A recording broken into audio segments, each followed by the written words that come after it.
真的是抱着伤口。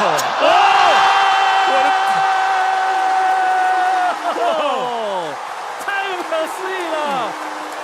田磊4分打的机会，做到这个修 jump 的一个防守策略是比较。又来了一个 Jaren Young 跟 Anthony Tucker， 还有危险啊！结果被 Tucker 直接空中拦截。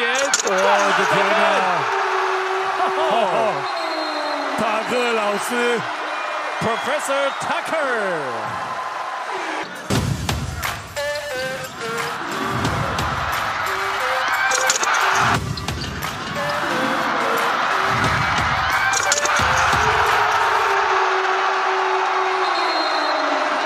拿下了21分，还有最后2秒钟 ，logo 下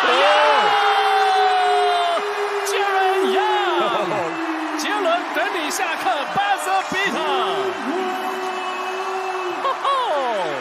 这个100万抛投来看看 ，logo 下真的就是踩在梦想家的 logo 上面，78比61。17分差距，梦想家你赢不了吗？今天是不是要在主场收下胜利了呢？上一次对到领航员的一个得分是20分的。前面Jaren Young起飞的反手，双手扣篮啊！哇，这个有够秀的啊，Jaren Young。哦，这是一次非常帅气、高难度的扣篮。哇，这必须要重播再看一次啊！前面是林俊杰的超节，哇！再看一次重播，还是非常的精彩。哦 ，Jack 在后面跟随，哇，他，哇靠，带球往禁区走，哇！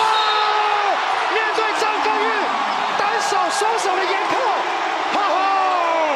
哇，这个球他从底线利用这个 down screen 出来之后，接到球，摆脱了张根玉，哦，距离1步的距离。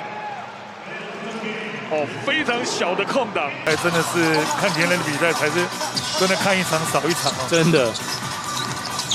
哦，因为他真的是抱着伤口。